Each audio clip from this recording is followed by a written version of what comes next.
Grace stood with her arms crossed, an arrogant smirk playing on her lips as she watched Michael, the humble street vendor, struggling to gather the scattered fruits from his cart. Her expensive heels clicked loudly on the pavement as she strode over to him. She sneered, her voice dripping with disdain. "Look at you," Grace mocked, "selling fruit like some beggar. You'll never amount to anything. You're just a joke." Michael's face flushed with humiliation, his hands trembling as he tried to scoop up the fallen apples. The crowd around them snickered. Grace was untouchable, rich, and beautiful. And Michael, a poor vendor, had no place in her world. As he stood up, struggling to hold his tears back, she leaned in closer, her voice cold. "I'd be embarrassed to even talk to you. Stay in your lane, Michael." Michael wanted to scream, to tell her she was wrong, but he knew better. Grace had no idea who he really was. No one did. Little did Grace know, Michael wasn't just a poor street vendor. He wasn't who he appeared to be. His life was a lie, a carefully constructed mask. But he had a plan. A plan that would change everything. His hands were shaking, but not from fear. No, this was something deeper. This was a decision, a turning point. The kind that would make Grace regret the day she mocked him. Michael had always kept a low profile. He wasn't just a poor street vendor trying to get by, he was the heir to one of Nigeria's largest tech companies, a business he had been forced to leave behind years ago to escape the toxic world of wealth and manipulation. His family had no idea he was still alive. The rich people who controlled his family's empire had no clue that the unkempt man on the streets, the one they laughed at and ignored, was the real heir. But Michael had his reasons. He wanted to experience life without the trappings of wealth. He wanted to know what it felt like to work for his living, to hustle, to earn respect the hard way. And Grace? She was just another person who looked down on him. Another arrogant, entitled person who had no idea that the world could flip upside down in an instant. Grace's mocking words echoed in his ears, the sting of her ridicule sharper than any physical blow. But Michael stayed silent, swallowing his hurt. He wanted to tell her that he didn't need her validation, but instead he simply nodded and walked away. "Stay in your lane," Grace's words rang in his ears, the cruel laughter of the crowd following him like a shadow. He walked down the street, eyes fixed on the ground, the weight of the day pressing heavily on him. His clothes were tattered, his shoes worn. He had nothing. But he also had everything hidden beneath the surface. As Michael wandered through the busy street, his mind racing, he bumped into a woman, Tolu, who ran a small bakery. She had seen him many times but never dared to speak. This time, however, she saw the pain in his eyes and offered him a warm loaf of bread with a smile. "You look like you need this more than I do," Tolu said kindly. Michael hesitated, but the warmth of her gesture melted something inside him. He smiled, nodding in gratitude.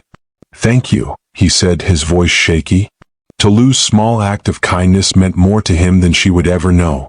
It was the first sign of humanity he'd seen that day. She didn't see him as a street vendor. She saw a person. But what Grace didn't know was that Michael had a plan, one that would put him in the perfect position to take back what was rightfully his. The decision he'd made earlier was already set in motion. A phone call had been placed. Soon things would change and Grace would be the one left in shock. 2 weeks later, Grace was at a fancy party in the city, surrounded by her rich friends, laughing and boasting about her latest shopping spree. She was wearing a designer gown, her makeup flawless, her smugness unmistakable. Suddenly the doors to the venue opened and a sleek, black car pulled up outside.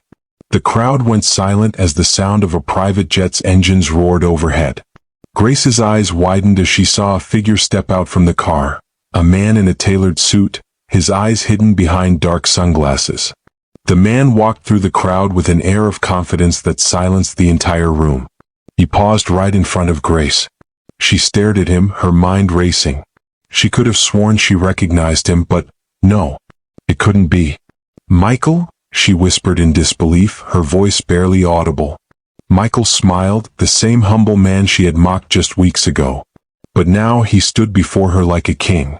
"I see you've upgraded your life," he said coolly, his voice smooth as silk. Grace's face turned pale. The realization hit her like a ton of bricks. This was the same man she had humiliated in front of everyone. The same man who had stood on the street with nothing.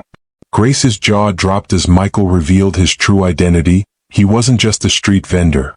He was the heir to the largest tech empire in Nigeria, a man who had turned down his family's fortune for a quiet life.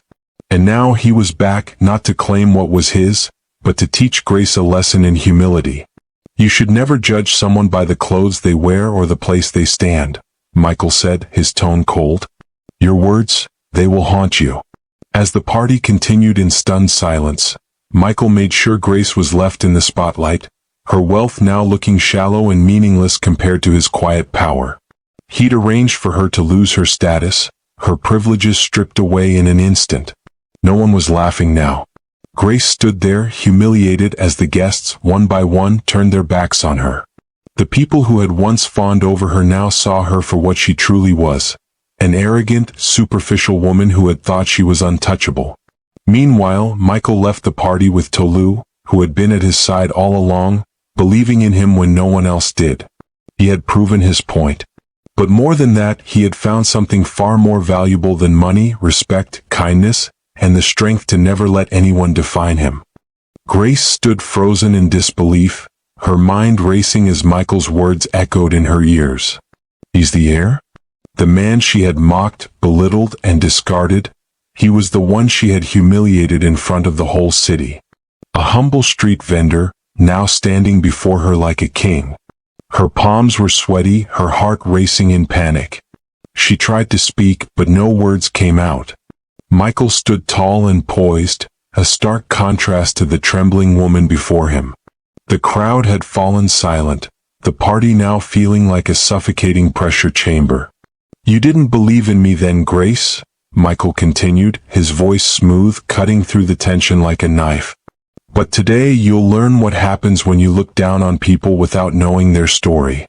The weight of Michael's revelation sent shockwaves through the room.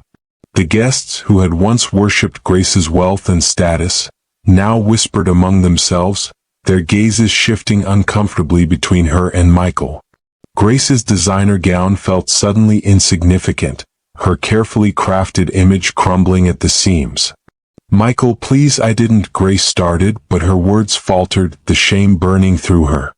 She had never felt so small in her life. No need for apologies, Michael interrupted. You've already said everything with your actions. He turned to face the crowd, his gaze steady and unwavering. This is the woman who mocked me in public, he said, his voice loud enough for everyone to hear. This is the woman who thought I would always remain invisible.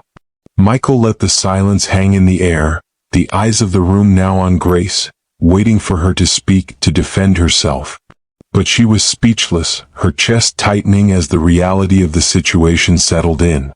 But Michael wasn't done. As Grace stood there, paralyzed by guilt and humiliation, Michael's next words would change her life forever. I've decided to take control of the company that should have been mine from the beginning. My family's empire, he said, his words like a bombshell. And I'm not alone in this. I've got a few friends, powerful ones, who've been waiting for the right moment. The room gasped. Grace's face drained of color as she tried to comprehend what was happening. Michael was not only wealthy, he was connected to people who could change the course of the business world with a single phone call. And as for you, Grace, Michael continued, I think it's time we let the world know exactly who you are. With a snap of his fingers, he gestured toward his assistant, who handed over a folder. The assistant placed it in front of Grace, and she hesitantly opened it.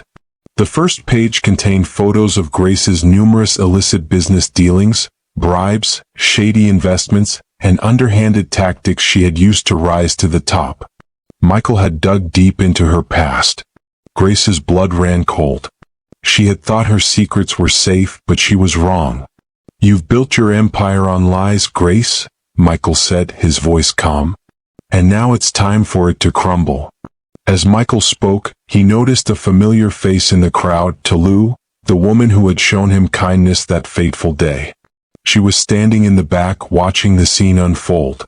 Michael gave her a slight nod, his expression softening for a moment. Tolu had no idea what Michael had planned, but she knew one thing for certain: he wasn't just rich in wealth. He was rich in character. And now, as the world watched, the tables had turned. "You may have your wealth, Grace," Michael said, his eyes cold. "But it was built on the backs of people like me. People you treated like garbage.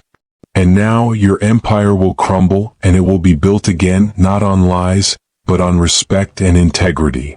Michael turned away from Grace and toward the crowd, his posture commanding. "I'm not here for revenge. I'm here for justice. This is the beginning of something bigger than all of us. A new chapter for this company and for me." In the days that followed, Grace's world unraveled. The photos and documents Michael had exposed were all over the news, plastered on every website, and circulated in every major business journal. Her reputation, once flawless, was now in tatters.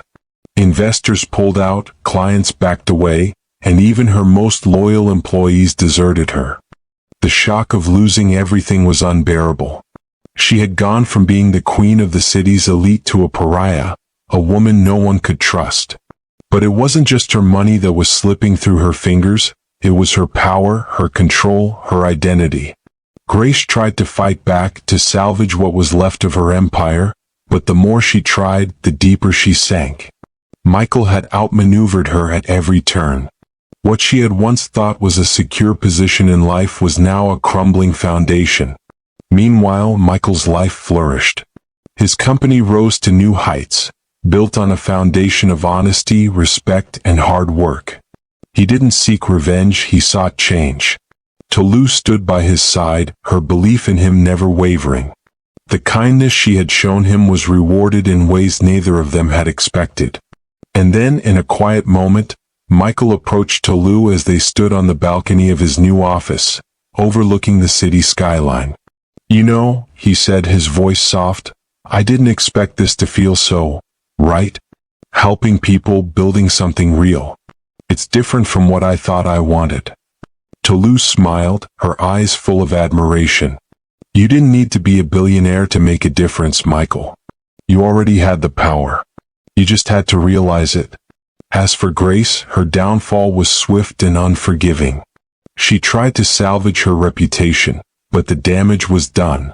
Public opinion had turned against her, and her wealth, once a symbol of power, now felt hollow. In a final twist of justice, Grace was left with nothing. Her connections vanished, her wealth dissipated, and she was forced to start over. The businesses she had stolen from were reclaimed, and she was left to face the consequences of her arrogance. The story of Michael's rise and Grace's fall became a legend in the city, a tale of humility, redemption, and the power of character. Michael had not only regained his rightful place but had also built something meaningful, a legacy of integrity and respect.